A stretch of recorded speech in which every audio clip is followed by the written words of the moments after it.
Merci beaucoup, c'est toujours un bonheur de parler de la République démocratique du Congo avec un invité de prestige, l'honorable Mike Moukebaï, cadre d'ensemble pour la République de Moïse Katumbi. Il y demeure, en tout cas là, soyez-en sûrs. Avec Mike Moukebaï, nous allons parler de l'actualité politique qui reste dominée par la rentrée parlementaire au niveau de l'Assemblée nationale et également du Sénat. On a déposé, Bindouli a déposé la pétition contre le bureau de l'Assemblée nationale. Nous allons parler également des cas Jakindala et pour chuter également sur la situation dans l'Est du pays. Mike Moukebaï, c'est un honneur de vous recevoir. Je pense que vous allez bien. C'est un honneur partagé de me faire recevoir par Grand-Mick Legrand. Merci beaucoup, Mike. Je disais lors de la dernière interview que j'avais eu l'impression d'avoir affaire à Marc Perelman, tellement tu étais posé et les questions étaient pertinentes. Ouais. Et je suis parti d'ici très flatté. Merci beaucoup, Mike Moukebaï. On commence par la rentrée parlementaire. Alors, vos impressions? Vital Kamerhe demande pardon aux députés nationaux. Est-ce un aveu d'échec, si je pourrais dire comme ça? Vital Kamerhe a fait autant de mal, Vital Kamerhe a mal géré l'Assemblée nationale, ou bien c'est juste par flatterie, ou bien par... Bon, ok, d'accord, j'ai suivi ton introduction quand tu dis que l'actualité est dominée par la rentrée parlementaire. Mais écoute, bon, ça c'est ton avis à toi. Je serai patron de cette rédaction, que je ferai la sélection autrement. L'actualité reste dominée par la crise à l'Est. Ah d'accord. Les derniers événements, donc la signature du mécanisme d'échange des prisonniers, oui. Avec sous l'égide du Comité international Croix-Rouge, et puis les images que l'FCM 23 a montrées au public congolais, une formation de quelques milliers d'hommes encore, ce qui laisse présager que dans les têtes des uns et des autres, il y a encore l'intention d'aller chercher la victoire. On y arrivera, oui. La victoire militaire. Donc c'était juste une parenthèse. Ouais. C'est pour revenir et dire que ce qui se passe à l'Assemblée nationale, c'est de la distraction. C'est de maîtres chanteurs qu'on appelle députés nationaux, dans un camp corrompu, union sacrée, ils ne comprennent pas les enjeux de l'heure. Ils sont à la recherche des petits intérêts personnels. On leur ajoute 3 000, 4 000 dollars ici, ils sont déjà assez bien payés, de gros menteurs qui mentent à leurs propres électeurs. Je regrette que les députés de l'opposition se fassent complices de ces corrompus-là. Les députés de l'opposition... Ils sont complices parce qu'ils se taisent. Ils se taisent quand vient la question de ce qu'ils touchent mensuellement. Quand ils disent aux Congolais qu'ils touchent 4 000 ou 6 000, mais c'est faux. On sait que la stratégie avait été montée à l'époque de Vital Kamerhe. Il y a les émoluments officiels et il y a ce qu'ils appellent invisibles. Les invisibles. Tout le monde le sait. C'est la même chose, rien n'a changé. Rien n'a changé. Donc ils ont 4 ou 5 000 dollars d'émoluments officiels et puis les invisibles qui portent les émoluments dans l'ensemble. Donc les revenus d'un député national au Congo à 20 ou 21 000 dollars. Ah, d'accord. Plus qu'un député, plus qu'un élu aux États-Unis, plus qu'un élu en France, ben ils sont encore en train de se battre pour des augmentations. Écoutez, mais ils seront surpris. Ils n'analysent pas. Ils seront surpris par qui? Par la situation politique du pays. Moi, je suis un journaliste, je t'ai dit, j'ai accompagné l'évolution politique de la République démocratique du Congo. J'ai déjà vu des inconscients comme ça. Une autre fois. S'il vous plaît, c'est des députés. Non, je ne dis pas que c'est des inconscients. J'ai déjà vu de pareils inconscients. Ah, d'accord. Je ne dis pas qu'eux sont inconscients. J'ai déjà vu de pareils inconscients. Quand l'AFDEL avançait, à la veille de la chute du régime de Mobutu, à l'Assemblée de l'époque, qui s'appelait les HRPT, dirigée par Monseigneur Laurent Monsengo, père à son âme, de heureuse mémoire, une commission avait été mise en place. C'est pour la première fois que la classe politique procédait au partage des entreprises publiques. C'était pour la première fois. Et on a appelé cette commission pour le partage du portefeuille des entreprises publiques et des offices. À l'époque, nous n'avions pas de comment on appelle ça, des directions générales, c'était des offices. Au FIDA et ainsi de suite. Jusqu'à la veille, la commission continuait à réceptionner Jusqu'à la veille. Oui, des CV. Jusqu'à la veille, jusqu'au 16. Et je te rappelle que la commission était dirigée par Jean-Marie Lessé-Bokokoma, le frère du général. Il était moboutiste et il siégeait à l'hôtel Memling dans un local loué par les HRPT, le Haut Conseil de la République Parlement de Transition. Là, vous et ça donnait l'impression, quand tu regardais ce gens-là, qu'en fait, tout allait bien, que tout ce qu'on disait, l'avancée de l'AFDEL n'était pas une réalité. Et vous insinuez quoi? Jusqu'à la dernière semaine. Non, je n'insinue rien. Je restitue l'histoire. J'ai déjà participé, j'ai déjà vu ça, j'ai observé ça. J'établis juste un parallélisme. Je me rends compte que c'est des gens qui sont incapables de capter les enjeux et d'anticiper. Et quelles sont les ressemblances des derniers? Non, mais le pays est en guerre. C'est comme hier, ils ont été surpris. Donc, ils ont été surpris pendant que le pays était en guerre, qu'on leur disait qu'il fallait régler la question. Quand les M23 étaient cantonnés à retour, ils disaient ah non, nous ce qui nous préoccupe c'est les changements de la Constitution. Moi j'étais en prison à ce moment-là. Ouais. Ben, je suivais les images depuis la prison. Il y avait des affiches partout, des panneaux. Là, il y a j'étais étonné quand je suis sorti de prison, il n'y avait plus rien. Donc il fallait que les faits leur pètent à la figure pour qu'ils comprennent les enjeux. Les faits vont leur péter à la figure. Non, Mike Moukeba, aujourd'hui, il y a négociation actuellement. Tout est au calme, tout est... Il y a des négociations. Oui. Mais dans l'entretemps, tu n'as pas appris que par moment, il y a des escarmouches et même des sérieux affrontements, tu ne l'apprends pas. Non, j'apprends. Ils seront encore surpris par les événements, je t'ai dit. Et ce qui est grave même, je pense hier ou avant-hier, l'AFC M23 a largué une tu peux t'imaginer, au moment où il faut aller vers la réduction du train de vie de l'État pour donner assez de moyens à l'armée. Là, vous avez des maîtres chanteurs qui exigent une augmentation. Ouais, là, on a vous vous rendez compte? Vital Kamerhe aurait accepté d'élever non, moi, c'est pas mon problème. Le monument de 17 000 je n'entre pas dans cette cuisine interne. Mais c'est là de la République, non? Alors, j'ai dit, alors, ils seront surpris par les événements. Je leur dis. Hier, il n'y a pas très longtemps, ils ont été surpris par les événements. Tu n'es pas d'accord avec moi? Lesquels? Quand Goma et Bukavu tombent, ouais. Qui avait anticipé là-dessus de ce côté? Personne. Ouais. Ouais. Ils seront encore surpris. Je te le dis. Je ne suis pas un prophète de malheur. Moi, je ne suis pas là pour souhaiter que ça aille mal, mais c'est la réalité et j'essaye, moi, de projeter ce qui va arriver. En tant qu'analyste. Vous estimez que cette assemblée ne joue pas son rôle, son vrai rôle? Elle a commencé à jouer son rôle quand? Tu peux me dire? Tu veux me dire? J'ai vu une fois cette assemblée. J'ai vu une fois cette assemblée initier une motion, en tout cas quelques députés avaient initié une motion et déposé contre le ministre Alexis Guissaro. Il y a eu des injonctions venues de la hiérarchie, ils se sont rebuffés, ils se sont rétractés, ils ne se sont pas imposés comme assemblée. Et je suis même étonné quand j'entends les gens dire non, Félix Tshisekedi c'est le champion de la séparation de pouvoir. Qui? Mais il n'y a pas de séparation de pouvoir. On peut me dire l'ordre de sursoir à l'examen de la motion contre Alexis Guissaro était venu de qui? On peut me dire? Mais si, si les députés après se sont ressaisis, ils ne peuvent pas se rétracter. Le règlement intérieur est clair là-dessus. Une fois qu'une motion est déposée, le processus se met en branle jusqu'au bout. Alors dites-moi, l'ordre venait de qui? Et si puisque Kamerhe avait dit que c'était pas si lui. La motion Kamerhe avait dit que c'était pas du bureau de l'ensemble. Comment geler au niveau du bureau?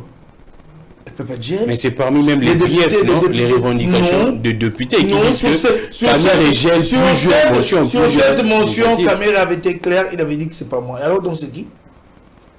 Dites-moi. Mais le bureau n'est pas que lui, non? Non, lui dit que c'est pas moi, c'est pour dire que c'est pas le bureau. Et donc c'est qui? Vous savez, le Congo a besoin de gens capables de se sacrifier et de passer leur temps à réfléchir, à trouver des solutions aux problèmes de Congolais. Mais Mike, pas une telle assemblée de gens qui viennent pour régler leurs problèmes de subsistance, de gens qui sont là, qui se disent que c'est pas évident que je reviendrai, alors autant me servir et comme ça je mets ma famille et moi à l'abri. C'est ça qui tue le Congo. Mais Mike, et je croyais que Félix Tshisekedi allait être capable. Là, cette fois-ci, pas en 2018. En 2018, le premier mandat, il pouvait se dire que ce n'est pas ma majorité. Mais regarde la qualité de sa majorité. Mais Mike. Non, regarde la qualité de la majorité de Félix Tshisekedi. Regarde la qualité de sa majorité. Tu peux changer le Congo avec une telle majorité? Quelles sont les grandes réformes que tu as vues depuis le début du deuxième mandat? Les grandes réformes. Mais nous sommes en guerre. Les pays, le contrôle parlementaire sur les questions importantes. Regarde là la question Frivao défraie la chronique. Exactement. Mais heureusement que pour une fois la justice a décidé de prendre ses responsabilités. Nous avons Frivao 1 avec Moutamba qui a finalement été condamné, mais il y a Frivao 2. Oui, j'aurais appris également. Il y a Frivao 2. Les fonds Frivao dans l'ensemble. Et qui des fonds aussi importants, mal gérés. Et l'Assemblée n'a jamais pensé initier un contrôle parlementaire. Et vous me posez la question, savoir s'ils n'ont jamais rien fait de bon. Mais Mike Moukébaï, et si c'est... Regarde, c'est dommage. Félix Tshisekedi doit se dire qu'avec une telle majorité, il a échoué complètement. Alors... Échoué. La majorité qui est incapable. Non, mais je te dis qu'en démocratie, tu as besoin d'une majorité qui comprend les enjeux à tout point de vue et qui est capable d'accompagner de profonds changements, de profondes transformations. Mais quand tu as une majorité préoccupée de se servir elle-même, qui en est encore à revendiquer de petits intérêts à 3-4 000 $, c'est des petits... Ils n'en sont trop pas riches là-bas, ils se trompent.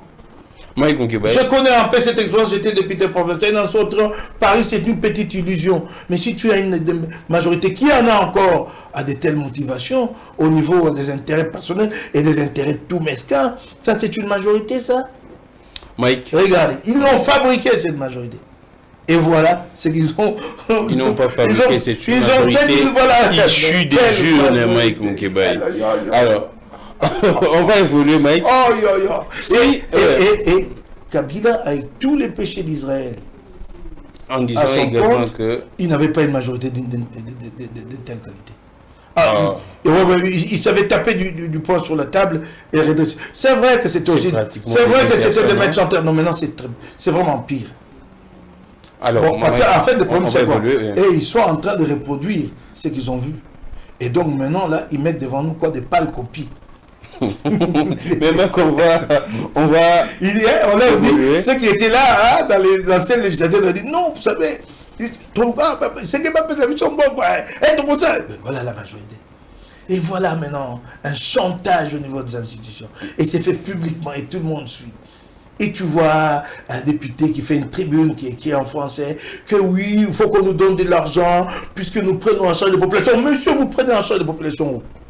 Mais mec, attendez. Là, c'est le président qui l'a dit. Attends. C'est lui-même le président qui a dit. Attends. Vous n'avez pas été critique envers Tshisekedi. Vous aurez dû le flageller, taper sur lui. Il y a outrage. Comment? Non, des critiques en démocratie. Comment on peut penser qu'un groupe de 500 personnes peut aider 10 millions, 20 millions de personnes? Faites-moi ça, le calcul arithmétiquement, c'est comment? Expliquez-moi. C'est impossible. Comment 500 individus vont être grassement entretenus sous prétexte que c'est à eux maintenant de nous assister tous les autres pauvres? 10 millions, 20 millions, comment tu peux m'expliquer ça arithmétiquement? Et vous avez laissé passer la presse éteinte, ne quittez pas. Et maintenant, là, les députés pensent que c'est cela la mission d'un parlementaire. Et il relaye dans des tribunes publiques. Voilà, c'est quel pays ça? Où est l'éthique?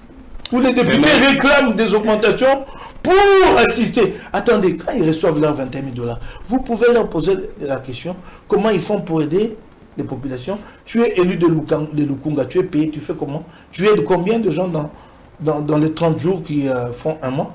Tu fais quoi pour eux? Les 50 $ qu'on donne aux pauvres Congolais qui viennent poser des problèmes d'enfants non scolarisés ou de soins de santé, 100 $, c'est ça? Et donc nous allons avoir une république avec des gens engraissés au sommet de l'État. Et les autres, les millions vont rester des éternels assistés. Voilà l'échec même des politiques publiques de Félix Tshisekedi. Rien que de concevoir la mission du député de cette façon et de les dire sur la place publique montre qu'il a échoué. Mike, nous allons évoluer. Vous êtes un brillant analyste. Si nous pourrions gratter, si nous pourrions essayer un peu d'aller au-delà, essayer un peu de faire éclater les non-dits, est-ce Vital Kamerhe ne serait pas en train de jouer un sale jeu contre ce régime. Non, on n'est même pas trop dans cette affaire interne. Mais vous êtes un analyste politique. Non, je suis un acteur politique, je ne suis pas ici comme journaliste. Là, c'est ne pas... même pas trop là-dedans. Je crois que j'ai donné mon avis. Pour le reste, c'est de la cuisine interne à un groupe corrompu. Mais parce que, ça me regarde pas beaucoup. En suivant les pétitionnaires, il dit ceci. Bindoul, moi j'ai suivi une de ses interviews qui dit clairement que Vital Kamerhe sera en train de protéger, soit d'entretenir certains membres du M23 au sein de ses bureaux. C'est des accusations sans aucun fondement. Tout ce que j'ai vu là, ces gars-là dont vous parlez, j'étais étonné que ces types-là traitent Kamerhe d'incompétent. Oh, vous pouvez accuser Kamerhe de tout, mais incompétent. Mais s'il voit que s'il constate que c'est un incompétent... Attendez, ces garçons ont quand même fait ses preuves dans ces pays. Apprenons à nous respecter. Ces garçons-là, tu me cites son nom, je ne sais pas comment il s'appelle encore. Non, pas ces garçons. Mais dis donc, je l'ai vu là. C'est un député national. Crispin Bindoul. Attends, je l'ai entendu traiter Kamerhe d'incompétent. Mais c'est son avis, nous, moi, Moukébaï. Non, mais attendez. Nous sommes en démocratie. Oui, ok, d'accord. Comme on est en démocratie, on peut dire n'importe quoi sur les autres. Mais s'il constate... Il ne peut pas y avoir la moindre objectivité. S'il constate qu'il ne fait rien. Ben, donc, quand même. Moi, je ne le connais pas, je le découvre là. Et puis, j'ai du mal... 15 ans parlement, je le découvre là parce qu'en fait, il n'a jamais été performant pour se faire connaître du public. Qu'est-ce qu'il a fait par le passé? Mais je ne le connais pas. Je le découvre là. Et j'ai toujours du mal à décrypter son langage quand il parle. Je demande à Jimmy d'être là, et puis je demande à Jimmy, est-ce que tu peux me répondre la vidéo d'autres fois pour que j'essaie de comprendre finalement? Ah, je dis vrai. Je dis vrai. Cette dernière vidéo qu'on m'a montrée, on a dû me la reprendre 3 fois pour que je décrypte ce qu'il voulait dire. Oh. Ah, je t'ai dit. Ouais. Mais il s'exprime en français, c'est clair. Bon, d'accord. Ok. Attention, par moment vous pensez que les gens s'expriment en français alors qu'ils parlent, qu'ils s'expriment dans une langue proche du français. Non, t'es quand même un député national, 15 ans, 15 ans au Parlement et il fut également cadre au sein de l'UNC. Mais pourquoi les gens, soit de l'opinion ou soit les proches de Vital Kamerhe, seront en train de voir l'UDPS derrière? Ah, il ne faut pas m'amener dans ça. Mais c'est ça l'actualité. Non. Pourquoi on cible d'abord l'UDPS? Non, ça, j'ai pas de commentaire à faire. Ça, c'est la cuisine interne à un groupe corrompu. Dans ces bureaux, il y a également un membre de l'Ensemble pour la République, non? Ben oui, il a été désigné. En vertu... et qui dit ensemble? En vertu... Qu'est-ce que nous allons dire? Elle fait partie de votre famille politique. Je vais d'abord te dire une chose. Nous pensons qu'au niveau d'ensemble, nous devons à l'avenir réformer le règlement intérieur sur cette question de la représentation de l'opposition au bureau. Vous ne pouvez pas dire que l'opposition aura un représentant et alors soumettre la désignation de ce représentant à la majorité absolue. Finalement, il doit faire campagne auprès de la majorité, faire des concessions, et quand il arrive là, il a perdu son indépendance d'opposant. Il faut qu'on mette en place une procédure qui va consister à ceci. Il y a une désignation au niveau des députés de l'opposition, en présence du bureau. Le bureau fait le constat et la plénière donne son cutus. Voilà, pour préserver l'indépendance du représentant ou des représentants de l'opposition. Sinon, en fait, c'est la majorité qui décide elle-même de quel opposant, quel est l'opposant, c'est-à-dire c'est un opposant à son goût. Et tu as vu que Moutamba, qui avait été candidat président de la République, qui avait été proche de Félix Tshisekedi, qui avait été parmi les premiers à reconnaître la victoire de Félix Tshisekedi, c'est lui-là même qui a challengé Madame Dominique. Est-ce que c'est normal? Est-ce que Moutamba était encore opposant à cette époque-là? Je comprends toute la difficulté de la presse. À l'époque, elle n'a pas présenté Moutamba comme de l'Union sacrée. Puisque, en fait, la presse, elle a perdu toute son objectivité. Quand Moutamba... Mais attends, mais tu parles de la charte. Mais quand Moutamba est ministre, chaque fois qu'il avait des sorties politiques, vous, la presse... Là, c'était après. Attendez, vous, la presse, vous le présentiez comment? Chef de file de l'opposition. Il y a un problème ici. Il y a un problème avec vous et nous, les politiciens. Comme ça, quelqu'un qui est membre d'un gouvernement, d'une coalition majoritaire, chaque fois qu'il a des activités politiques à lui, on a de son organisation. C'est un gouvernement élargi à l'opposition. Non, ce n'est pas élargi. C'est la majorité union sacrée. Vous n'y entrez que si vous faites allégeance à cette majorité et à son chef. Donc, si vous acceptez de participer à la mise en œuvre de la vision de Félix Tshisekedi. Mais vous, la presse, vous écrivez tous les jours. Mais ça me fait... Est-ce que ça vous arrive d'être sérieux, les journalistes au Congo? Mais Mike Moukibaye. Mais un ministre du gouvernement du Tshisekedi, on organise un meeting au terrain Bouddha, la presse écrite, les chefs de file de l'opposition républicaine. Mike Moukibaye. Vous contribuez à la confusion. La presse. Vous êtes journaliste. Vous savez très bien que pour être de l'Union sacrée, vous devriez signer la charte. Non mais attends, il n'avait pas signé. Il n'avait pas signé la charte jusqu'à présent. Non, il est entré au gouvernement. Il est entré au gouvernement. Non. S'il vous plaît. Il est entré au gouvernement. C'est toute une signature. C'est une adhésion à une politique. Laquelle? Celle de Félix Tshisekedi. Comment ça? Comment ça? Il était là pour exécuter quoi? Pour mettre en œuvre quoi? La vision de Félix Tshisekedi. Mais quand il a une activité, bon, il vous fait dire à vous la presse. Bon, il ne fait pas dire à la presse, les chefs de file de la presse. Il ne fait pas dire à la presse, même. Là, en tout cas, on doit être clair. Bon, on est. Mais ce qui est vrai, c'est que vous participez énormément à la confusion. Non, nous restons sur les plans formels, Mike Moukibaye. Non, ne me dis pas ça à moi. Alors, on va évoluer. Vous êtes un ancien journaliste chevronné, d'ailleurs. Alors, on va évoluer, Mike Moukibaye. Et si Vital Kamerhe est tombé, ou soit les bureaux tombent, il y a un bureau d'âge. Après, est-ce que ça ne pourrait pas fragiliser les pays encore? Fragiliser en quoi? Pendant ces temps... Ça n'a pas d'incidence sur ce qui se passe au pays. Oh! Oui, ça n'a pas... Ça affaiblit plutôt la majorité. Mais c'est le Parlement, non? Ça affaiblit... Non. Donc aucune incidence sur... Aucune incidence. Ça affaiblit plutôt le camp de Félix Tshisekedi, c'est tout. Aucune incidence. Ça affaiblit dans quel sens? Ça va affaiblir les camps? Non, j'ai dit que ça affaiblit son camp. Dans quel sens alors? Ben oui, tu verras. Si on arrive à cette hypothèse-là, tu verras. Et si Vital Kamerhe tombait et que ces derniers rejoignaient l'opposition, vous seriez... Allez lui poser la question à lui. Non, vous dans l'opposition, vous êtes prêt à accueillir Vital Kamerhe dans l'opposition? Est-ce qu'il se trouve quelque part quelqu'un qui détient la clé comme dépositaire d'opposition et donc c'est à lui d'ouvrir la porte aux nouveaux venus? Non, mais la porte est entrebâillée. La porte de l'opposition, elle est là comme ça entrebâillée. Non, mais elle est là. Il sera obligé. Non, ne me demandez pas si nous allons le recevoir ou un autre. La porte est entrebâillée, elle est là. Il n'y a pas... Je t'ai dit. Content de voir votre effectif s'est renforcé ou non? Je t'ai dit que notre porte est entrebâillée. Elle est là comme ça. La majorité, pour y aller, il faut adhérer à une charte. Chez nous, il suffit que tu te mettes toi-même sur un plateau de télé. Tu critiques Félix Tshisekedi, tu opposes. Bon, alors, tu veux que nous...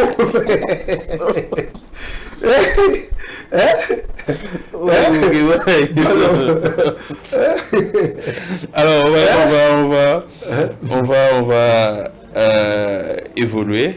Alors, il y a une révélation, il y a toute une sorte de confusion. Vous êtes un grand politicien, Mike Moukibaye.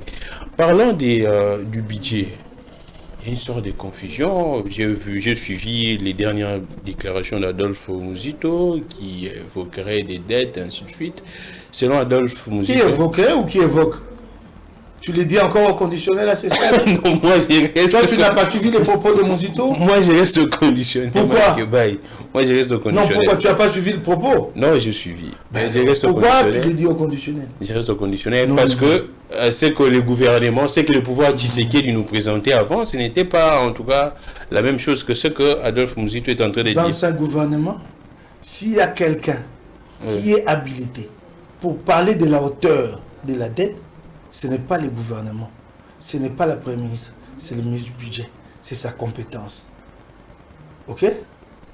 Donc il faut prendre les propos de Muzito au sérieux. C'est lui qui détient tous les chiffres sur la dette intérieure, la dette extérieure, sur la dette publique dans son ensemble. En disant cela, le peuple congolais doit retenir quoi dans ces messages? Le peuple doit retenir ceci. Allons-y. Que Félix Tshisekedi a lourdement endetté la République depuis 7 ans, faisant passer la dette de 3 à 16 milliards, et que cette dette n'a pas été orientée vers des investissements. Donc, ça a servi à enrichir des individus. Oh, cette dette a servi à enrichir des autres. Montre-moi les investissements qui ont été financés par cette dette. Montre-moi ces investissements. Parce qu'on s'endette pour investir. Ouais. On ne va pas s'endetter pour financer les charges courantes. On s'endette pour investir. Montre-moi les ponts qui ont été construits, les routes. Tu peux me les montrer? Montre-moi les investissements. Je prends le domaine des infrastructures, montre-moi. Un seul mégawatt qui a été ajouté à la desserte du courant électrique. Tu peux montrer ça? Et tu as vu l'aéroport qui est tombé dans l'obscurité 40 minutes. On en fait un problème puisque le chef de l'État a risqué gros. Ben écoute, c'est normal au Congo, les coupures de courant.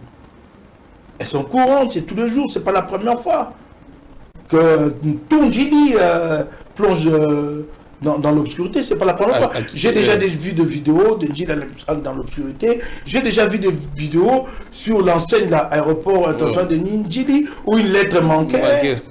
J'ai déjà été là-bas et constaté que les toilettes n'étaient pas... J'ai déjà vu des choses. C'est cela le bilan de ce régime. Mais Mike, l'opinion peut retenir que tout ce que ces régimes nous présentent comme chiffres... ils sont forts en une chose, sur le maquillage des chiffres. Oh, c'est le maquillage des chiffres. Ils sont forts dans le maquillage des chiffres. À tous les niveaux, au niveau des provinces et au niveau central. Ils sont forts. Et ça, c'est quand ils vous présentent un budget, prenez le temps d'attendre que ce budget-là soit exécuté et allez à l'Assemblée nationale au moment de la reddition des comptes. Vous verrez qu'en fait, ce qui a été exécuté, c'est la moitié des prévisions. Quand ils vous disent un budget de 16 milliards, au finish de la reddition des comptes vous démontre qu'ils n'ont mobilisé que 8 milliards. Champion en maquillage des chiffres. Champion. Et c'est dans quel intérêt qu'ils les font? Pour la publicité, la propagande. C'est cela, tout ce que ce gouvernement sait faire. Ils ont deux choses qu'ils savent faire. Voler et mentir. Et qui vole, qui ment? Ah ben alors, tu veux que je commence à établir de responsabilité ici? Mais c'est clair. Pour que ces gens-là disent que moi j'ai pas de preuves à leur opposer. Nous sommes devant le peuple. L'état des routes ne te démontre pas que quelque part quelqu'un dans le secteur des infrastructures a volé. L'état des routes à Kinshasa. Des réhabilitations des routes. Attends, je te pose une question, tu es journaliste. Ouais. Quand tu vois l'état de route aujourd'hui à Kinshasa, parce que quand tu vois, ça c'est une politique terrible. Laisse-moi ouvrir une parenthèse. Ouais. Quand tu leur fais la remarque que les routes sont complètement détériorées, ils te disent Bazo Bongisa. Donc on a eu un mandat pour laisser les routes se détériorer et un deuxième mandat pour maintenant faire du rabistolage. Et en fait, on va aller chercher les changements de la Constitution pour le troisième mandat. C'est là maintenant qu'on va construire. Donc premier mandat, Kinshasa 0 tour. En fait, c'est pas Kinshasa 0 tour. C'est Kinshasa sans route, c'est cela. Deuxième mandat, rafistolage, au même moment partout. Et tu sais pourquoi ils ouvrent plusieurs chantiers? C'est pas parce qu'il y a une volonté de faire avancer tous les chantiers à la fois et de pouvoir rendre la circulation fluide. Non! C'est parce que ici, dans ce régime, tu ne peux pas venir avec 100 millions de dollars. Tu dis, j'ai destine ces 100 millions de dollars à 2 chantiers principalement, et comme ça, au moins, on va y mettre de l'urgence. Prioritairement, on travaille ces 2 chantiers. Non, tu ne peux pas le faire. Quand tu donnes un marché à un, il y en a 10 qui se présentent. Il faut saucissonner. Il faut donner à tous les amis. Et c'est pourquoi tu vois plusieurs chantiers. Il n'y a que ça qui explique ça. Il faut donner à tous les amis et tous les copains. C'est pour satisfaire tout le monde. Et pour finir, tu vas... Mais constate qu'il y a des chantiers qui s'ouvrent et qui se ferment 2-3 mois après. Alors qu'on achète des matériaux, caillasse, moellons, sable, et puis on ferme les chantiers. Et tous ces matériaux-là, comme ça, gâchés pour rien. C'est parce qu'il faut servir tous les copains. Mais Mike Moukibaï. Alors donc je disais, quand tu vois l'état de la route, tu ne te dis pas que quelque part le programme Kinshasa 0 tour a plutôt servi à l'enrichissement de certains. Tu ne te poses pas de questions sur l'intégrité de l'Axigissaro. Où est parti cet argent? Et tu sais, il y a eu même un conseil des ministres, j'ai vu mon Yaya qui vient et tout sérieux en costume cravate. Il vient rendre compte aux Congolais de ce qu'ils ont dit. Mais ces gens, c'est terrible. C'est comme si par moments, c'était des aliens qui ne vivent pas nos réalités à nous. Pendant que le route s'est détérioré, ils font un conseil des ministres au cours duquel il a été question d'évaluer le programme Kinshasa Zéro Tour. Et Mouya vient comme ça, sérieux. Vous savez, le conseil des ministres a constaté que le taux d'exécution du programme Kinshasa Zéro Tour a atteint les 73%. Wow. Mais il y a... Une année après, il n'y a plus une seule route praticable à Kinshasa. Juste une année après, pas une seule route praticable. Et puis quand ils te disent qu'ils sont en train de réhabiliter. Mais fais attention. Ici, ils réhabilitent, mais là-bas, il y a d'autres routes qui se dégradent. Ouais. Je te donne l'exemple de Lingwala. Ils sont en train de réhabiliter à Lingwala, je crois, 3 ou 4 avenues à la fois. Ouais. Ils ont commencé Kabinda. Ouais. Les travaux sont à l'arrêt. À l'arrêt. Tous les sables qu'ils ont achetés ont été abandonnés là-bas. Ils ont commencé Nyangwe. Ouais. Ça dure depuis 10 mois. Ouais, même plus de 10 mois.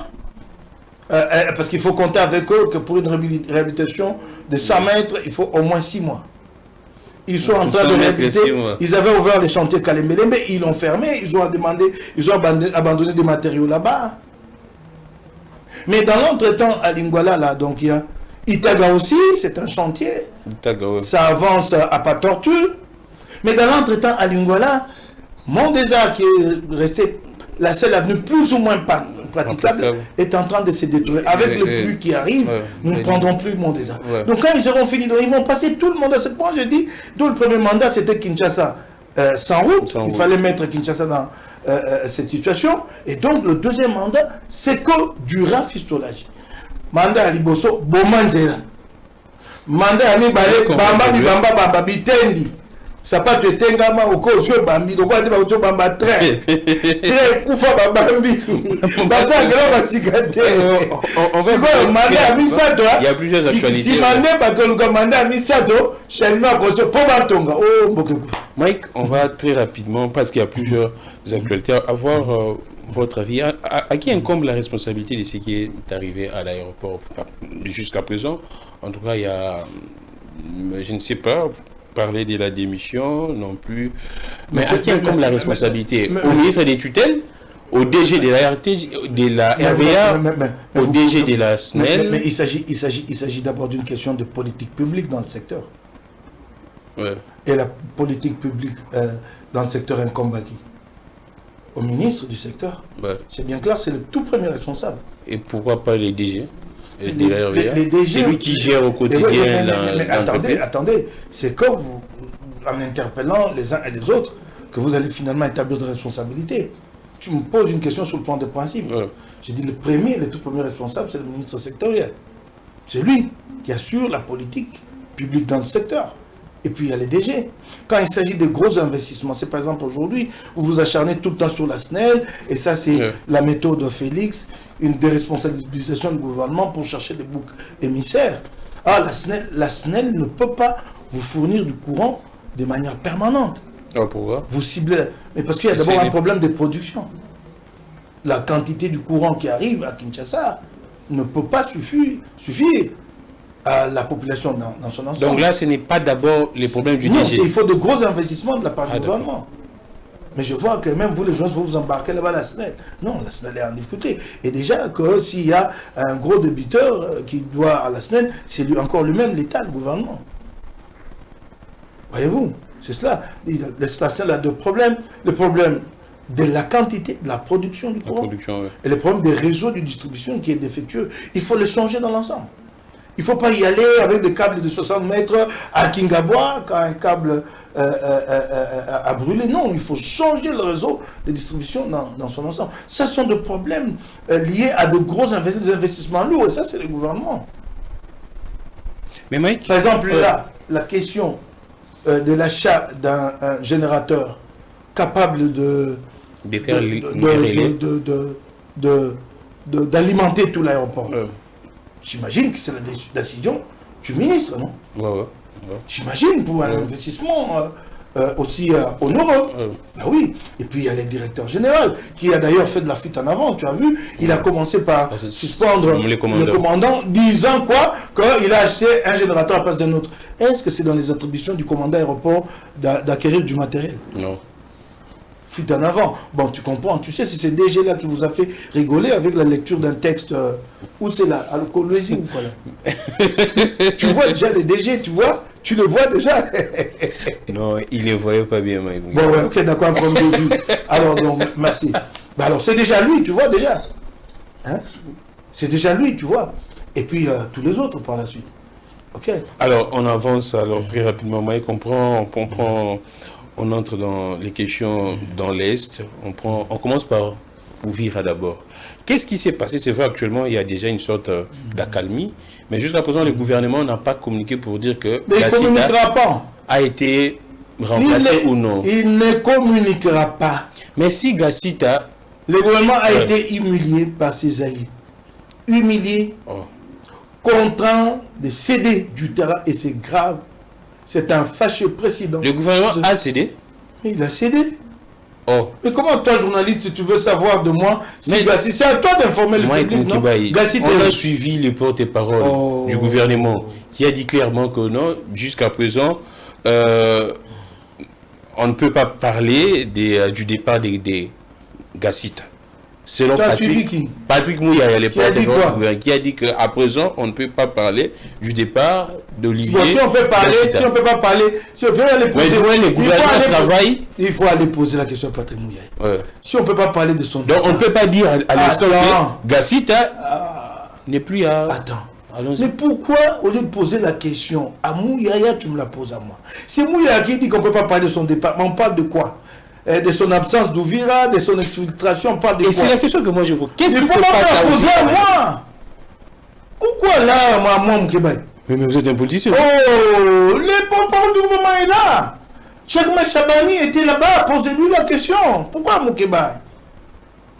Posez la question à Jacquemin. Posez la question à Patrick Mouyaya. Mais Moukébaï, je t'ai dit que c'était un fâché précédent et ça risque de faire des émules dans les semaines et les années à venir, et ça va affaiblir le gouvernement. Le gouvernement, ou soit l'armée, et là, le point, parle de la manipulation. Le point le plus noir, c'est que pour une fois, maintenant là, ceux qui n'attendaient que ça ont été servis. Ceux qui attendent de voir, ceux qui attendent de voir qu'effectivement, il y a une stigmatisation de Tutsi, ils ont été servis à Uvira. Parce que les Wazalendo ont montré que c'est eux qui font la loi et ils ont lancé un ultimatum contre la population d'expression rwandophone de quitter la ville dans les 10 jours. C'est ce qui s'est dit, même si certains ont cherché à démentir. Ça accrédite donc la thèse de l'FC M23 et ce n'est pas bon pour le gouvernement. Et non seulement ça, mais encore cette image comme quoi que le gouvernement n'est pas en mesure de maîtriser les zones sous son contrôle.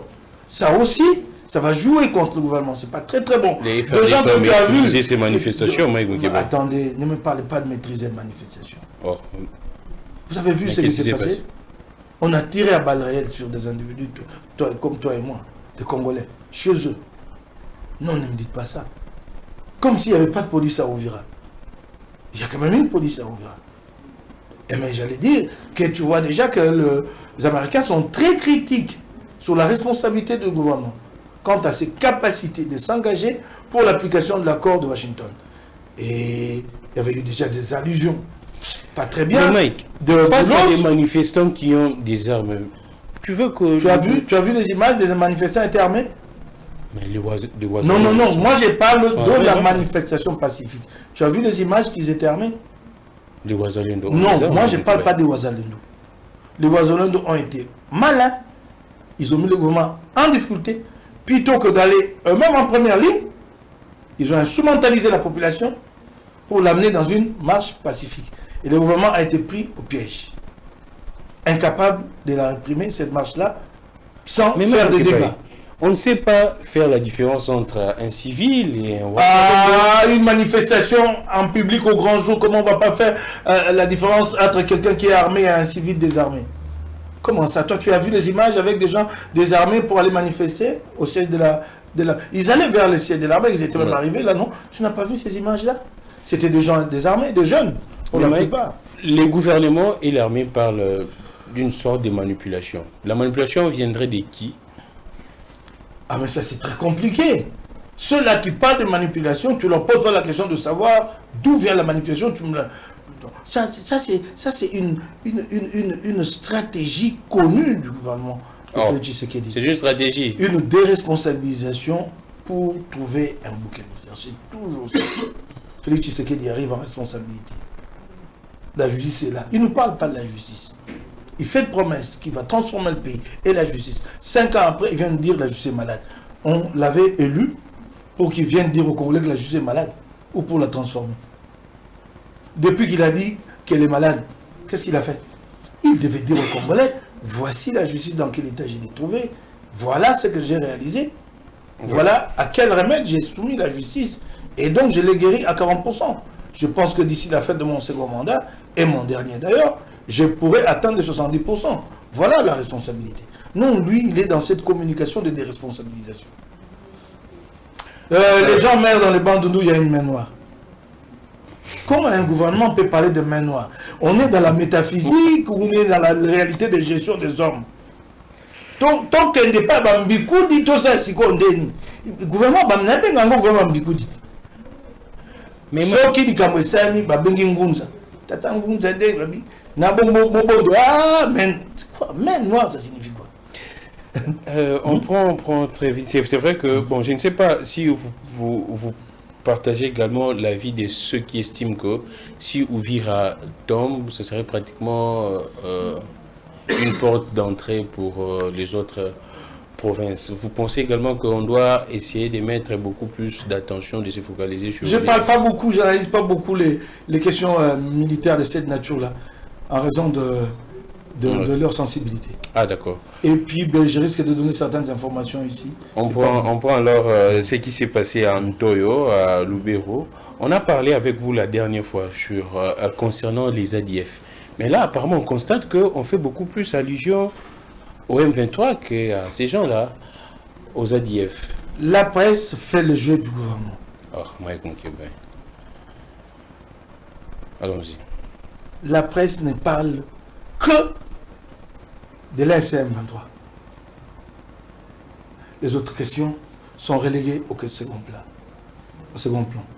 Quand tu vois ce qui se passe à Goma, quand tu vois les incursions répétées du Rwanda et les allégations du Rwanda de la présence des FDLR chez nous, quand tu vois ce qui se passe en Ituri, l'incapacité du gouvernement de protéger ses citoyens, de sécuriser nos frontières, au point où le gouvernement a dû recourir à une mutualisation des forces qui ne produit toujours pas de résultats, mais que nous maintenons toujours. Quand tu vois les Mobondo dans le Bandundu, un groupe inorganisé, des amateurs qui ne connaissent pas le métier des armes, mais qui tiennent le gouvernement en haleine pendant 3 ans, 4 ans. Et ils frappent encore, ils ont frappé encore récemment. Quand tu vois comment les Kuluna opèrent à Kinshasa, et au Congo central, tout ça, le point commun à ça, c'est la faillite de l'État. Donc arrêtons de chercher de boucs émissaires d'accuser le Rwanda. Le Rwanda profite d'une position des faiblesses chroniques chez nous. Construisons un État fort. Donc même si on négocie avec le Rwanda, aussi longtemps que... Le Rwanda va nous embêter dans le mois à venir et les années à venir, retiens-le. Le Rwanda nous embêtera encore. Comment ça? Aussi longtemps que nous n'aurons pas construit une armée dissuasive. Quand le Rwanda nous attaque, ses renseignements regardent la situation et disent on peut risquer d'aller là-bas. Mais s'ils savent qu'il va y avoir une réplique, ils ne tenteront pas. Arrêtez tout ce que vous dites là.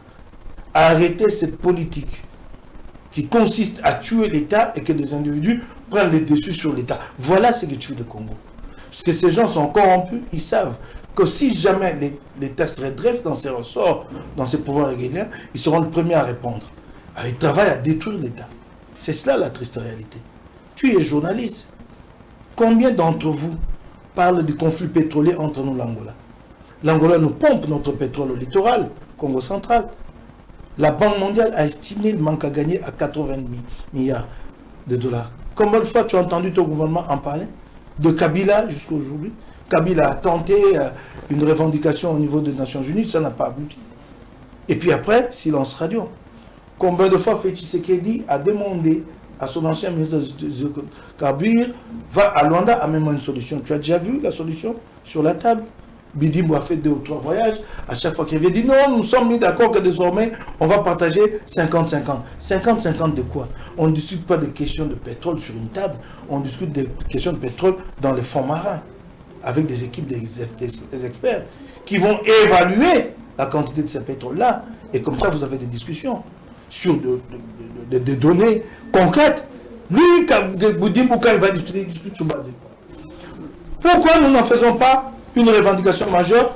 Tous les gouvernements qui se succèdent à Kinshasa ont peur de Luanda. Le Rwanda qui n'a que 26 000 km déjà nous fait trop de misère. Et le puissant voisin ici, si tu la merdes trop, qui décide de régler le compte, on se tire. Voilà ce qui fait la faible. Voilà notre problème, nous ne sommes pas un État. Cette affaire de pétrole, combien de gens en parlent? 80 milliards de dollars de manque à gagner. Ça aurait dû être un grand combat. Ce qui est pire, c'est que notre gouvernement, alors que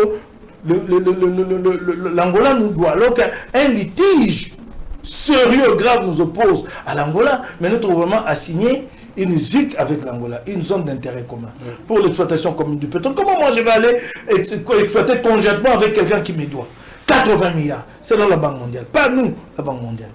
C'est ça la faiblesse de l'État. Arrêtez de chercher des boucs émissaires. Mike Mukebai, on peut entrer rapidement. Okay. Ouais. C'est dommage, regarde maintenant ce qui se passe à Ituri. Nous sommes incapables et c'est devenu presque quelque chose de banal. C'est des morts chaque semaine. On n'en parle presque plus. Ça n'émeut plus personne. Sauf à se contenter de petits communiqués pour montrer à l'opinion que oui, on est quand même sensible. En réalité, on ne s'en préoccupe plus. Oh. Oui.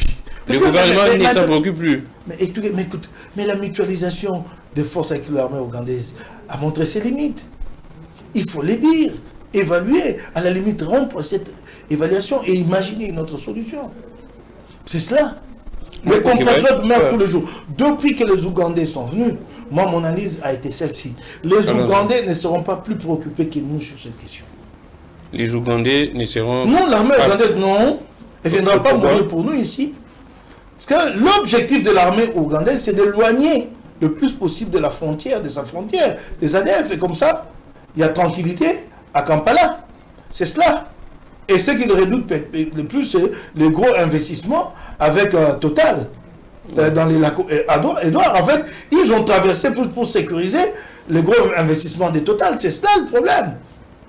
Et nous, on a cru qu'ils pouvaient mourir à notre place. Ils ne mourront pas. Et pire, aujourd'hui, l'armée, le UPDF s'implique maintenant dans le conflit communautaire qu'il y a, cas du conflit entre les Emma et les Lendo. C'est cela ce qui est grave. Alors, Mike, on passe au point... Il y a un problème. Il nous faut une analyse froide, nous interroger sur nos faiblesses, qu'est-ce qui n'a pas marché, comment faire la situation à l'est à Goma, à Bukavu, la situation en Ituri, Lemobondo, Kinshasa, la sécurité des Kinois. Il nous faut nous interroger. Nous ne nous interrogeons pas. Mike Mukebai, on prend Doha. Pourquoi le gouvernement congolais ne communique-t-il pas beaucoup sur ces mesures de confiance? C'est vrai, on a appris que... les mesures de confiance ont été quand même reprises, non, dans la déclaration de principe. Ouais, pourquoi le gouvernement congolais ne communique pas qu'actuellement, ils se sont mis d'accord pour cet échange des prisonniers? Est-ce que Kinshasa va respecter... Comment tu me poses des questions sur... Nous sommes en train d'analyser, Mike Mukebai. Mais c'est pas... Mais demande à Patrick Mouyaya. Moi, j'ai l'impression que tu veux que je prenne la place de Patrick Mouyaya. Nous sommes en train d'analyser. Est-ce que c'est sincère? Est-ce que Kinshasa va accepter également de libérer ces 700 prisonniers? Si Kinshasa n'accepte pas, quel sera l'issue pour Kinshasa? Il n'y a pas d'issue. Il ne faut pas que Kinshasa se mette dans une position où diplomatiquement, on va dire que Kinshasa ne va pas faire avancer les choses et que la communauté internationale prenne une attitude du genre, bon, qu'on laisse les terrains militaires régler le rapport de force pour pouvoir permettre aux discussions d'avancer. Il ne faut pas qu'on arrive à une telle compréhension au niveau international parce que certains commencent à voir les choses sous cet angle-là. Oh. Mais qu'est-ce qui rassure que si on libérait ces prisonniers... Il n'y a rien qui rassure. C'est des mesures de confiance, ça ne rassure rien. On a dit on commence par là. Aussi longtemps, ces gens sont en train de continuer à former. Il faut exécuter. Avant de passer à autre chose, il faut exécuter ce qui a été convenu. C'est aussi simple que ça. Mais les deux camps continuent à se renforcer. Oui, c'est ça, mais non, c'est ça la question. La crainte. Les deux camps se renforcent. Et qu'est-ce qui se passe? Il y a crise de confiance ou bien il y a quoi? Il y a crise de confiance, tu le vois très bien. Parce que hier, on a tous suivi des images. Que la déclaration de principe a chopé à l'exécution de mesures de confiance depuis juillet. Ça n'a pas du tout avancé. Il y a eu un pas qui a été accompli là-bas. Ici, pour libérer les 700 prévenus. On ne l'a pas fait. Bon, ça a bloqué, ça a bloqué. Voilà, c'est ça. Alors, dans tout ça, qui trompe qui dans ces jeux? Parce que les deux camps se renforcent. Qui trompe qui? Ou bien c'est des précautions qu'il faut prendre à tout moment parce qu'on ne sait pas? Non, il n'y a pas de précaution, mais on a l'impression que celui qui a l'impérium, il n'agit pas beaucoup pour créer ce climat de confiance. J'ai l'impression que Félix Tshisekedi n'agit pas beaucoup pour créer le climat de confiance. Tu sais, quand il dit qu'il ne parlera pas avec tel, pas avec tel, sa dernière sortie, c'est pas normal, mais il parle à Doha avec les plus inféodés, parce qu'il parle des inféodés. Mais les premiers inféodés, c'est ceux qui sont à Doha. Mais il parle avec eux, il va encore faire des choix. Bon, alors, quels sont les nouveaux termes de son choix? Parce qu'on enlève déjà, dans les termes de choix, on enlève la FCF23. Puis il y a un problème là. Et quand il dit que le dialogue ne pourra être convoqué qu'à son initiative, ça ne rassure pas. Mais celui du président, c'est à lui de signer. Il y a une logique dans ces différents processus en cours. Tous les trois processus se tiennent. Tu es à Washington, tu es à Doha, tu as ce qui est à l'horizon, ce qui est en vue. Les dialogues inclusifs nationaux. Ce que tu n'as pas obtenu ici, à Washington, tu ne l'obtiendras pas à Doha, pas non plus ici. Ça s'y tient, les trois. Tu remarqueras que Washington contient des stipulations claires sur Doha. Il y a 2 ou 3 dispositions, passages dans Washington, qui fait obligation aux partis, République démocratique du Congo et le Rwanda, pour faire aboutir le processus. Donc Doha est prévu dans Washington. Tu as suivi les dernières fuites qui ont circulé dans les réseaux sociaux sur le pré-accord de Doha. Il y avait déjà mention dedans du dialogue inclusif national pour 2026. Donc, les dialogues inclusifs nationaux, c'est la conséquence, c'est ça, la conséquence de Doha. Comment la conséquence de Doha? Doha est une table de négociation entre les belligérants, Kinshasa et Goma. Ok? Les deux ont pour objectif, en tout cas on les pousse vers cet objectif-là, parvenir à un cessez-le-feu. Il faut une cessation totale des hostilités pour permettre par la suite le deuxième objectif, la conclusion, l'émergence et la conclusion du deuxième objectif, à savoir l'accord de paix. Alors, ce qui aura été conclu à Doha entre belligérants, comment l'appliquer si la classe politique n'est pas impliquée? C'est cela que le dialogue inclusif national coule de soi, des sources. Voilà. Mike. Donc, ce qui sortira de Doha aura besoin d'un consensus politique le plus large possible pour sa mise en œuvre. C'est aussi simple que ça. Sur le plan protocolaire, Félix Tshisekedi va signer l'ordonnance de convocation. Mais ce n'est pas son initiative.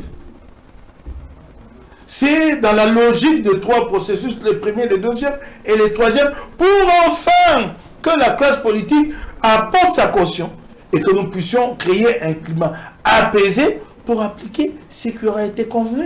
Ce n'est pas son initiative, c'est bien clair. Alors, il est le seul à avoir cet entendement de toutes les parties. Avec les siens, bien sûr. Il est le seul à avoir. Aucun facilitateur n'a cet entendement, la communauté internationale non plus, aucun. Il n'y a que lui qui a cet entendement qu'il s'agit de moi, de mon œuvre. Ce ne sera pas son œuvre. Il est parti au conflit. Est-ce que nous sommes d'accord? Il est parti au conflit. Il négocie avec l'inventeur. Il est parti à la crise. Comment une partie à la crise va par la suite? C'est comme la dernière fois quand ils ont essayé de faire passer une manipulation pour dire que quand il est question de restauration de l'État dans la déclaration de principe, c'est donc on reconnaît que Kinshasa va aller à Goma, répondre ceci ou cela, installer. Non. Kinshasa et l'AFC M23 sont placés sur un même pied d'égalité dans la déclaration des principes. Les deux sont appelés les partis. Alors, une partie maintenant va maintenant devenir initiatrice, on le dit donc. Là, certainement, bon. Mike Moukibaï, on prend très vite, on prend parce que nous tendons à la fin. Les procès Kabila, selon certaines informations, Kinshasa pourrait amener les dossiers Kabila au niveau de la Cour pénale internationale. J'ai rigolé, pas pour elle, j'ai vu des articles de presse. J'ai rigolé, j'ai dit, mais quelle escroquerie, encore. Ils ont escroqué de l'argent pour le procès à Kinshasa, ça ne suffit pas. Et là, au lieu plutôt de... Vous pensez attendez, moi, j'explique. Plutôt que de rendre les jugements, ils ont amené de nouveaux témoins et prenant prétexte de ces nouveaux témoins, ils ont réouvert les débats. Et dans l'entretemps, une délégation, j'ai l'impression que ces gens escroquent l'argent de l'État au grand jour. Maintenant, ils vont à la CPI. Mais il y a d'abord un principe, non bis ibidem. Quelqu'un ne peut pas être jugé deux fois pour le même fait. Mais il y a un procès en cours. Vous-même là, vous laissez les procès à Kinshasa en suspens, vous prenez les accusations. La CPI ne pourra pas. Elle n'est statue que si la justice nationale a failli, n'a pas sanctionné. C'est là que la CPI entre en action. C'est ça d'abord la première chose. Tu vois, quel rigolo. Quel rigolo. Pendant que l'affaire connaît une ouverture des débats à Kinshasa, on prend une délégation officielle, je ne sais composée de qui, donc des dépenses liées au trésor public pour déposer une plainte qui n'aboutira pas. Mais si... J'ai pas fini. Ça c'est de 1. Non, c'est clair, non? Si Kinshasa constate que les faits... Non, attends, c'est dit. La justice nationale est en mesure de juger de tous les faits. Il n'y a pas de faits exclusifs à la CPI. Nous avons jugé, condamné ici, comment il s'appelle? Les gars que Kabila nous a sortis ici, ça nous m'avait indigné. Non, Katanga ou quoi, un type comme ça. Un type qui ouvrait le ventre des femmes enceintes. Je vois. Comment il est sorti comme ça, Kabila l'a fait sortir avec Chikata et tout ça, ça nous avait indigné. Indigné, là, comment il s'appelle encore? Ah, ça vient. Bon alors, donc, nous l'avons jugé pour des crimes de guerre. Notre justice a le pouvoir de juger les crimes de guerre. C'est pourquoi j'ai dit, mais c'est rigolo. On peut dire, moi, Congo, Bangula Penza. Maître de l'Obeka, oui, l'Obeka. Maître de l'Obeka. Bangula. On va panga grami ba panga lita ba panga ba bula matani. Tout te rend compte. Donc ils ont ouvert un procès. Et maintenant là ils veulent les laisser en suspens et aller à la CPI. La CPI vous dira mais il y a un procès en cours. Et même les avocats de Kabila seront allés dire non, il y a un procès en cours, laissez-le terminer leur processus. Et quand vous terminez le processus, vous ne pouvez plus aller là-bas. Ça c'est de 1. Et de 2, tu as vu le procès ici. Mais c'est ridicule d'amener cette affaire devant la CPI. Tu sais pourquoi c'est ridicule? Parce que ce n'est pas documenté. C'est pas documenté. Est-ce que tu as vu des preuves matérielles contre Kabila? Moi, je ne veux pas faire le défenseur de Kabila. Je suis très gêné. Mais je n'ai pas de la justice. Tu as vu des preuves contre Kabila? Non. Les avocats disent... C'est des allégations... qui détiennent des preuves du financement des... Non, non, ils ne détiennent pas. Ils devaient le produire. Oui. Ils devaient le produire. Ils n'ont pas produit. Ils ont même dit c'était très grave. Bon, je comprends quand on vous paye des honoraires de 2 500 000 $, ça peut vous faire tourner la tête et vous perdez la raison. Pour dire que Kabila était plus riche que Dangote. Vous savez, c'est que Dangote. Et ils ont eu les temps, est-ce qu'ils ont même la capacité financière, logistique et même humaine d'enquêter sur la fortune de Kabila? C'est plusieurs mois. Ils disent que c'est plus de 30 milliards. Non, c'est plusieurs mois. Ils ont fait cette enquête quand? C'est des gros médias qui peuvent faire cette enquête pendant des mois. Le 2 là, eux ils ont fait ça et puis ils arrivent à la conclusion. Pas le 2 là. Ben non, les deux avocats là. Ouais, il faut dire ainsi les deux. Ben alors là, et puis ils disent que Kabila, la fortune de Dangote c'est en dizaines de milliards. Et ces investissements produisent des bénéfices chaque jour s'il te plaît. Mais c'est de la folie. Mais quand les gens entendent, se disent ces avocats-là sortent d'où? Qui disent que Kabila est plus riche que Dangote. Mais tu sais, c'est suivi par tout le monde. Ouais. Est-ce que les gens tiennent aussi à leur crédibilité? Est-ce que les gens sont sérieux avec eux-mêmes? C'est pas documenté. Donc, ils pensent que la CPI va faire le travail à leur place. Je ne sais pas. Mais déjà, le premier quoi, c'est que non bis bidem, il y a un procès en cours. Et ce qui est grave, c'est que c'est vous-même qui jugez Kabila ici, qui vous allez demander l'ouverture d'une autre action. Mais encore pire, sur le plan du droit, j'ai dit strictement du droit. Tu sais, à Kinshasa, vous pouvez manipuler ici, dire que Kabila est le chef de l'FCM 23. Quel est le lien sur le plan du droit de Kabila et l'FCM 23? Tu as un élément de preuve, sa présence à Goma. Et tu sérieusement, ça tu peux le dire à l'auditorat à Kinshasa. Tu vas le dire devant la CPD. Mais c'est ça l'argument. Mais attends, non, je parle du droit. Mais c'est des avocats qui disent non, je parle du droit, pas des inventions de certains avocats. Du droit, sa présence à Goma. Mais qui s'est aussi passé par Goma, non? Qui? Comment? Fulgence Mouteba. Non, lui, c'est... Maintenant, il faut maintenant commencer à expliquer à la CPI, non, lui, c'est d'un peu spirituel. Il est à Goma, sur le territoire congolais. Sur le plan du droit, strict du droit. Et il aurait... Je ne parle pas de la propagande politique. La question mise à... Sur le plan du droit, les liens. Il a été protégé, sécurisé par qui? Non, mais attends. Il a été sécurisé selon les avocats. Attendez. Les gardes... Ça, ils peuvent faire cette élucubration-là ici. Ça, c'est de l'alchimie. Mais c'est clair. Ça, c'est de l'alchimie, c'est pas du droit. Kabila a été protégé. On dit ceci. Ça, c'est de l'alchimie. C'est des équilibrations à présenter devant l'auditorat militaire à Kinshasa, pas devant la CPI. Qu'il a été protégé. Bon alors, un Congolais qui arrive en territoire rebelle, les rebelles les protègent. Bah alors, dites-moi, quel est le lien? Tu peux me montrer un seul document de la FCM 23 signé par Kabila? Une déclaration de Kabila où lui se déclare être le chef du M23. Mais Barnabé Kikaya. Non, attendez. Les Joseph Kabila sont les mêmes que celles... Quand quelqu'un donne une opinion, ne ridiculisez pas le Congo à ce point. Mais il est proche de Joseph Kabila. Attendez. Quand quelqu'un donne une opinion... Et c'est son collaborateur. Attendez, quand quelqu'un, même Kabila lui-même a dit que les aspirations de l'FCM 23 étaient légitimes, non? Il l'a dit. Ouais. Ça, c'est une opinion. C'est une lecture de Kabila de la crise, de Barnabé Kikaya. Ne ridiculisez pas le Congo à ce point. Vous allez dire à la CPI, c'est des juges payés, grassement payés, indépendants. Vous venez lui dire non, Kabila avait dit. Il dit, mais oui, mais pourquoi pas? Il dit que ce sont des revendications légitimes. La preuve que les revendications sont légitimes. Tu la veux? Tu as besoin de cette preuve? Allons-y.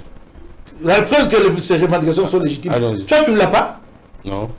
Oh ben voilà. Alors il ne faut pas ridiculiser l'État comme ça. Ouais. Tshisekedi a envoyé des délégués à Doha. C'est pas pour aller écouter les revendications du M23. Donc on va finir. Non, attendez. Mais comment? Nous sommes arrivés à la fin. Nous sommes arrivés à la fin. Tu sais, la dernière question. Je commence à me demander, j'ai dit, si moi je ne suis pas idiot. Si nous sommes. Non, il y a un problème. On finit. Problème, et là, la Chine ne comprend plus rien. On finit très vite l'émission Mike Moukebaye. Alors, si ces revendications-là, ces aspirations-là n'étaient pas légitimes. Non, c'est des rebelles. Comment est-ce que leurs revendications pourraient être légitimes? Mais qu'est-ce que la délégation du gouvernement allait faire là-bas? pour aller écouter des revendications non légitimes. Non, les caprices, pour aller écouter. Ouais, on finit. Alors, on a vu que... Vous savez, la République n'a jamais été autant ridicule. Mike Moukébaye, Hein? Ensemble pour la République, je pense a participé à la conférence de Thabo Mbeki, non? Ce n'était qu'une conférence. Alors, qu'est-ce que cette conférence a apporté même Non, en termes elle de n'apporte réflexion non, dans la situation? Elle n'apporte pas vous grand essayez chose. Elle maison, n'apporte non, elle n'apporte pas grand chose. Je n'ai pas compris pourquoi Fayoulou s'était farouché. Il a dit tout de suite non, c'est a un posé des patriote. conditions. Non, attendez, a posé. C'est une conférence. Elle est organisée. Attendez, Allons-y. il faut donner l'information. Ouais. Elle est organisée annuellement sur des questions de paix et de sécurité en Afrique. Cette fois-ci, la RDC a été inscrite à l'ordre du jour. Il n'y avait pas que la RDC. Il y avait aussi d'autres questions. On a inscrit pour une réflexion libre qui pourra servir peut-être comme matériau lors des travaux préparatifs. L'organisateur a déjà une sorte de... Non, je dis ceci, tu passes à une autre question. Si l'organisateur a un parti pris, je te parle d'abord de la nature de la conférence. Restons d'abord là. Mais avant de parler Attendez, de la nature, attendez d'abord la nature. La Donc, nature de attendez, c'est l'organisateur, ce que hein. j'ai dit. Ouais. Donc, c'est une réflexion libre. Il n'y avait pas à décider, à conclure des recommandations, des résolutions à opposer à tel ou tel parti. Ah non. C'est une réflexion libre qui peut aider à faire avancer la réflexion. Parce qu'on cherche à avoir la substance, ce que les uns et les autres pensent, pour enfin nous réunir autour d'une table. Ce n'était que ça. Les gens se sont affolés pour rien. Bon, après, si certains accusent Thabo Mbeki d'avoir un parti pris, libre à eux. Mais la conférence en elle-même, elle ne représentait pas une menace pour qui que ce soit. Ce n'est pas un dialogue dans le sens du dialogue que nous avons connu, comme le dialogue inter-congolais de Sun City, qui a fini par atterrir à Pretoria. Non, c'était pas ça. C'est une réflexion libre. Libre, et alors libre. C'est ça. Nous y étions, donc nous avons, nous, présenté notre cahier des charges en ce qui concerne le dialogue national inclusif. Et voilà, c'est cela. Ah, d'accord. Merci beaucoup, Mike Moukébaye. Nous sommes arrivés pratiquement à la fin. Mais quelques petites questions sur Ensemble pour la République. J'ai vu des images des vos cadres au niveau des États-Unis. Ils font quoi? J'ai vu ils sont dans un programme de formation. Ah, d'accord. C'est un programme de formation au niveau officiel et structurel du département d'État. C'est une fierté pour nous qu'ensemble Ce n'est pas du lobbying ces cadres contre les régimes. Est-ce que si vous croyez que si Laurent Onimba, qui d'ailleurs je salue oui, je le salue en passant, un brillant juriste comme son compagnon avec qui aux États-Unis, c'est la fierté d'ensemble d'avoir des juristes aussi brillants. Il y a des cerveaux chez nous. On ne fera pas de bêtises comme ça. Non, il y a des cerveaux partout, non? Alors pour produire des bêtises, si c'est des cerveaux pour produire des bêtises, il y a un problème. Alors donc, non, ils sont dans un programme officiel de formation. C'est une fierté pour le parti ensemble. S'ils étaient partis dans un lobbying, vous croyez qu'on en serait là à présenter les images partout où ils passent? Non. Et quand vous voyez bien qu'ils sont dans un programme de formation. De toute façon, quand on fait le vrai lobbying, personne ne va venir. Tu as vu comment Katumbi a décidé finalement de bloquer le régime de Kinshasa et de lui faire comprendre qu'il n'était pas opposant à PT. Tu as vu ce qu'il a fait? Non, ça nous a donné la résolution 559 de la Chambre des représentants des États-Unis. Et tu sais ce que dit la résolution? Aujourd'hui, l'opinion estime que Katumbi joue les seconds plans à Katumbi. Oui, mais qu'est-ce que tu veux que je réponde? Ça, c'est vraiment la manie de ce régime, que des accusations. Tu veux quoi que je réponde aux accusations? Tu veux quoi? Ne ferait plus le premier plan actuellement. Il s'est. Quoi? Tu veux quoi? Il s'est mis à la solde des accusations sans fondement. Sans fondement. Et c'est pourquoi on voit actuellement Moukébaye et Chadari calmement, Moukébaye et ainsi de suite, Moukébaye avec des kabylistes. Attendez. Mais de quoi on parle? On finit Il y a eu un rapprochement entre les deux personnalités à Addis Abeba, ils se sont rencontrés.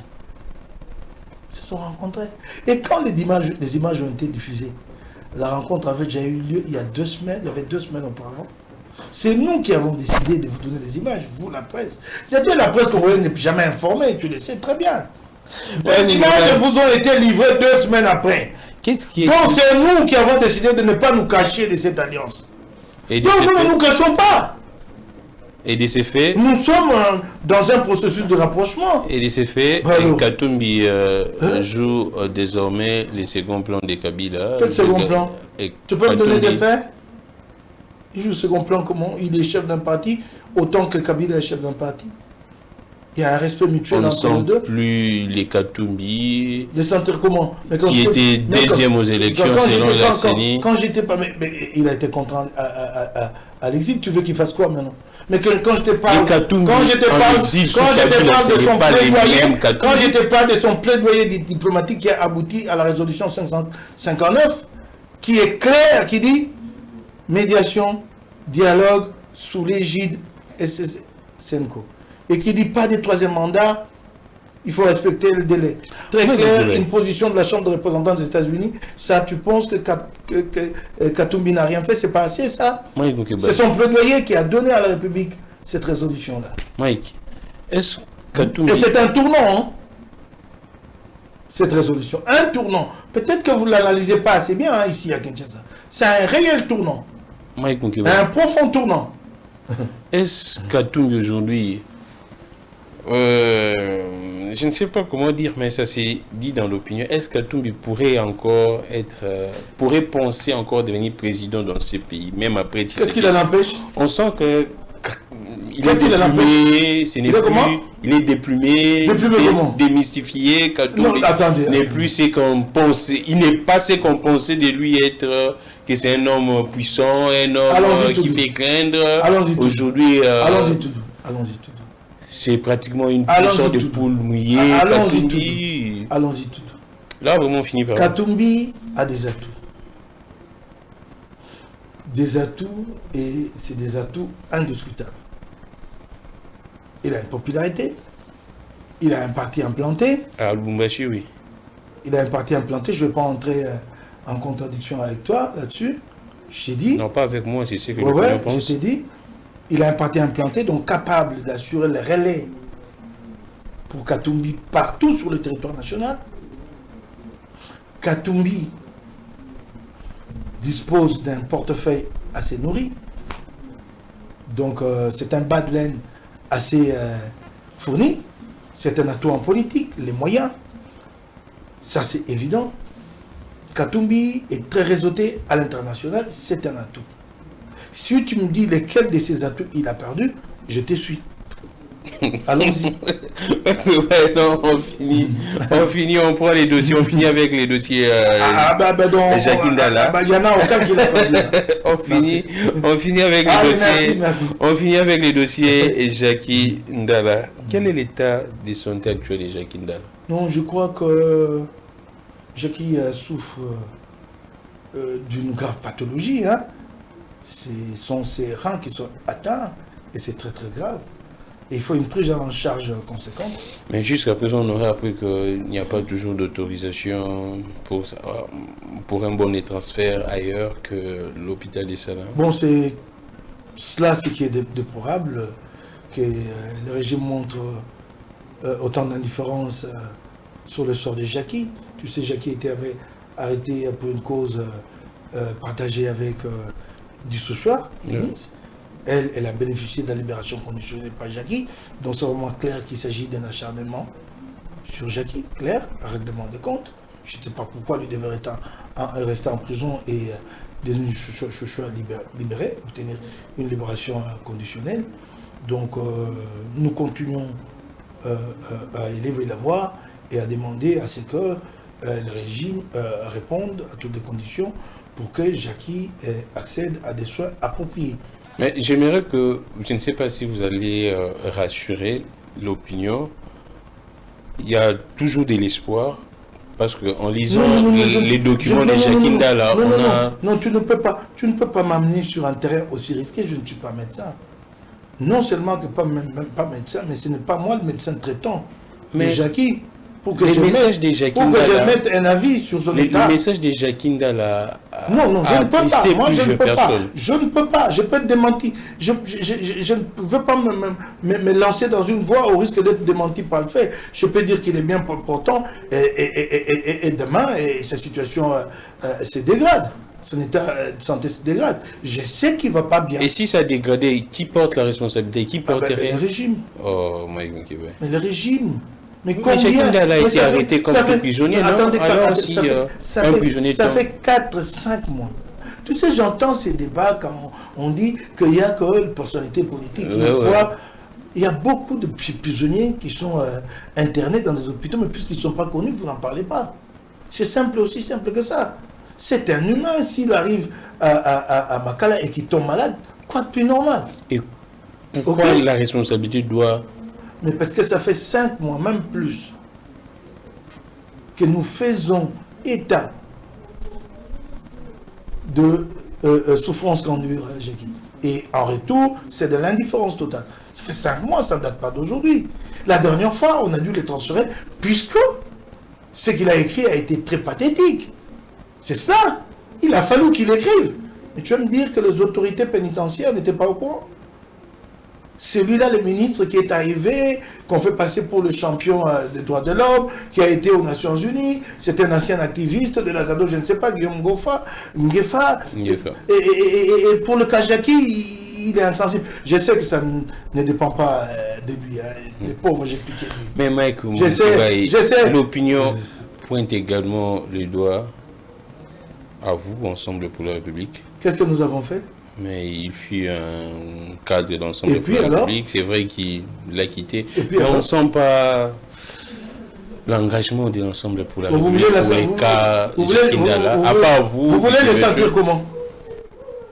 Vous voulez les sentir quand j'appelle Moïse Katumbi ou Moïse Katumbi m'appelle et qu'on parle de cette question? Vous voulez que je vienne rendre compte sur un plateau télé?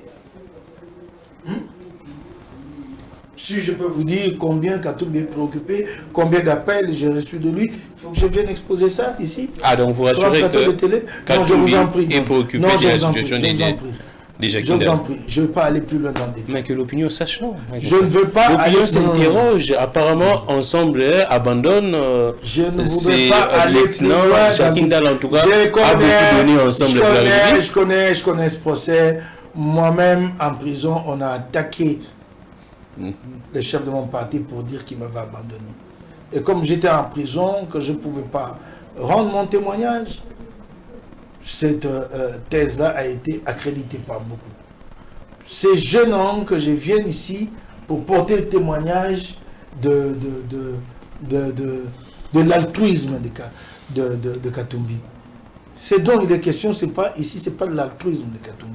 C'est les capacités de Katumbi à manager un État, un pays aussi grand que le Congo et à le transformer. Ça me gêne quand je dois maintenant parler de qualités personnelles dans les relations humaines. Ce n'est vraiment pas ça le propos d'un cadre d'un parti politique sur un plateau de télé. Que je viens de dire oui, Katumbi m'a beaucoup aidé. D'ailleurs, le premier mois, j'avais reçu 10 000 $ et ensuite 20 000. Mike, il y a également... Mais déjà, quand il fait la tournée avant la campagne, pour la présidentielle, il fait la tournée et qu'au terme de cette tournée, il arrive ici à Kinshasa et il rend visite à mon épouse, à mes enfants. Vous croyez que ça, c'est pas beaucoup? Il arrive chez moi. Vous ne savez pas combien ça a été, pour vous dire combien, tu peux te dire combien ça a été un réconfort pour moi. C'est pour les informations, Mike Nkebai et les chouchous chez Katumbi, et que vous êtes beaucoup plus privilégié que les autres. Bon, là, c'est juste une parenthèse, donc on comprend pourquoi... Bon, si les gens disent que je suis un chouchou, ils doivent en apporter la preuve. Si je bénéficie d'un traitement privilégié, et particulier, c'est à eux d'en apporter la preuve. On finit. Mais il y a une question qui revient très souvent sur les cas Salomon. C'est vrai, on sait que nous sommes malades. La dernière fois que je suis allé à une activité du Poitel Mumbashi, j'étais logé à un hôtel à $100 la nuitée pendant que d'autres étaient au Caravia, je n'étais pas au Caravia. Oui, on prend très vite. Il y a une question. Pour un privilégié, vraiment. Il y a une question qui revient sur les cas Salomon Kalonda Escadela. C'est vrai qu'il est malade. Il est toujours le conseiller spécial des Katumbi ou non? Au niveau d'ensemble de la vous savez, le problème ici, c'est lequel? Selon plusieurs personnes, en réalité, Salomon n'est plus avec vous. Attendez. Salomon est déjà traversé et qu'il n'est plus engagé. Attendez. Et que c'est le régime qui aurait libéré Salomon, ainsi de suite. Attendez. Le problème, c'est que la presse elle-même se fonde sur des spéculations. Moi, je ne suis pas là pour livrer à la presse des informations confidentielles. Mais vous êtes un communicateur dans l'ensemble de confidentielles de mon parti. Quand je n'ai pas été mandaté. Non, dites-nous, Salomon est toujours au sein d'ensemble. Maintenant là, je vous donne une autre information. Ouais. Salomon était dans une mission hautement beaucoup plus sensible. C'est pourquoi vous ne l'avez pas vu au conclave. Mais alors, c'est à vous d'aller chercher. Il était dans des missions hautement plus sensibles. Mais ça s'est dit dans le alors, il fallait vous servir quelque chose. Salomon est à Bruxelles avec les Tcharma. Alors, Salomon était absent du conclave.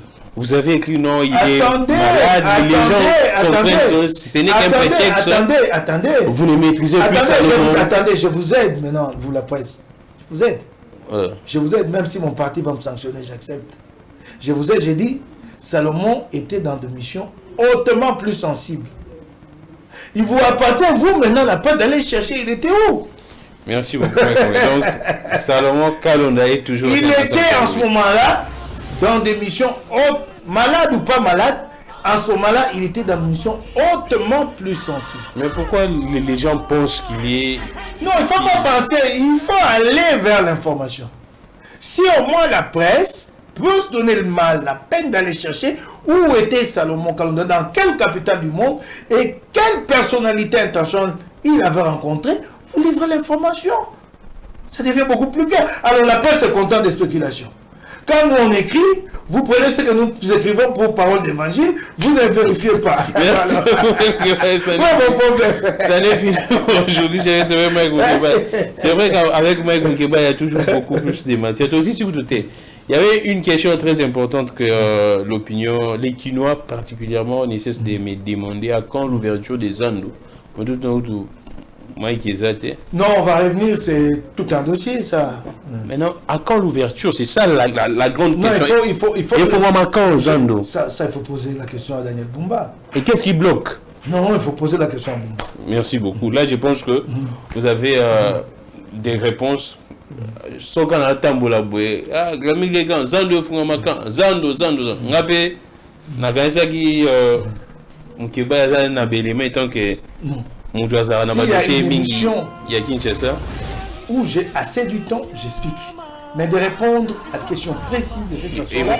C'est ça la question que tout le monde, tout Quinois se pose et au fond, trouve le temps, j'expliquerai à l'opinion. D'accord, merci beaucoup. Merci également au président Jimmy Carter qui a fêté récemment son anniversaire. Toujours fidèle, les directeurs des cabinets, les passés, les directeurs des cabinets de l'honorable Mike Moukeba. Merci à toute l'équipe technique, ça n'est fini pour aujourd'hui. On se retrouve très prochainement. Que le Dieu de toutes les inspirations continue de nous inspirer et de vous inspirer également. On se retrouve très très prochainement. Au revoir. Ouf.